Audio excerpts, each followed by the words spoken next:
like many people, I don't imagine you're watching too much of the Houston Rockets this season. And there's a reason for that. After trading James Harden and letting go of Mike D'Antoni, they've been probably the most dysfunctional team in the NBA. And I don't think that falls on the head coach necessarily. I think at large that goes to ownership, who made some questionable decisions, some of which were penny pinching. But when you bring in a head coach that just brought the Celtics to the finals for the first time in 14 years 1 year ago, having the second best in-season turnaround in the regular season in recent memory, I think you got yourself a pretty good one.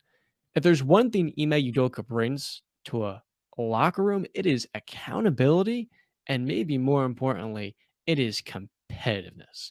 Because in Boston, he maximized almost every single player on that roster. Early in the year, that meant calling them out in press conferences when he was an unproven head coach. But by the end of the season, every single player in that locker room brought into what his defensive principles were. It was a switching style scheme with really good athletes, and Robert Williams playing the Rudy Gobert role, off the ball, free safety, blowing up plays around the rim. And let me tell you something, BC.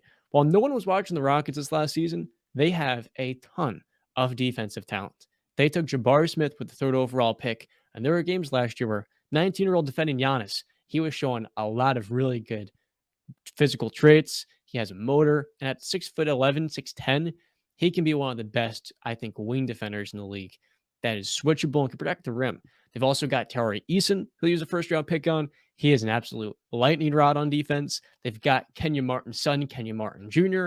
Much like Tari, he is a competitor that is super athletic at 6'6". And then to go along with all of those guys, they've got Usman Garuba, who is a first-round pick exclusively for his versatile defense.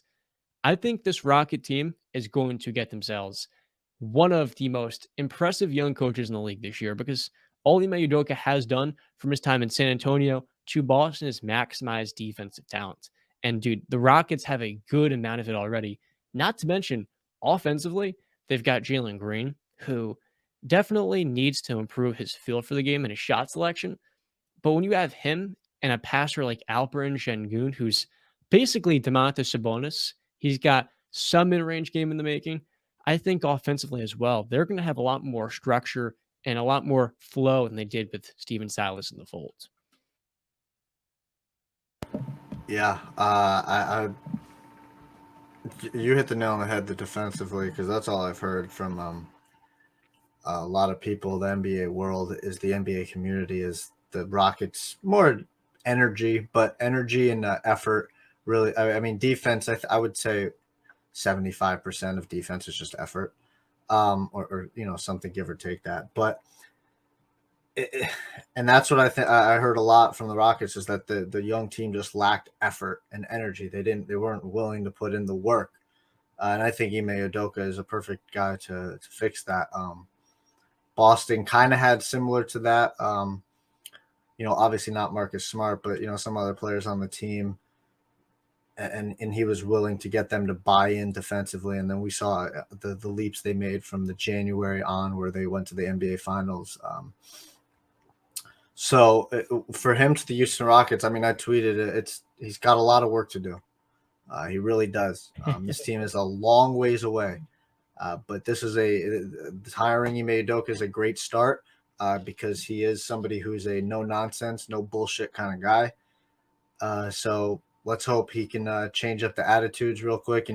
I kind of think of the Deion Sanders quote when he walked into Colorado. I'm bringing my baggage with me. And Ime is basically like the same thing. Like I'm coming in, and if any of y'all don't want to buy in, guess what? Here's the door. Don't let it hit you on the way out. I feel, and that's a great mentality to have for Ime and for this Houston Rockets. That's the best way to get these young kids that have been kind of prepped up and told that they're all that in a bag of potato chips their entire life. Sometimes they need a little metaphoric smack in the mouth, and maybe Ime is the guy to do that. But they are a long ways away. I want that to be reiterated. A lot of work to do, long ways away. And the good news is they have $60 million in practical cap space this year, and a pick that's projected to be in the top 4 already.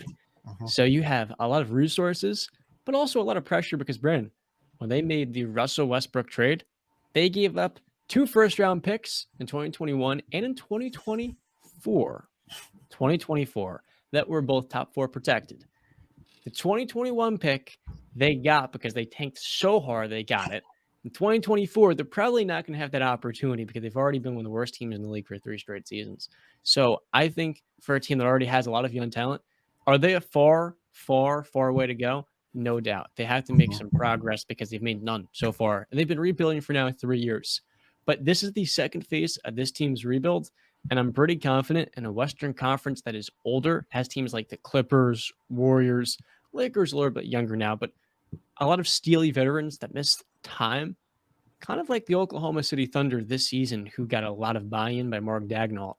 These Houston Rockets are going to start to realize their potential and get the most out of their young star.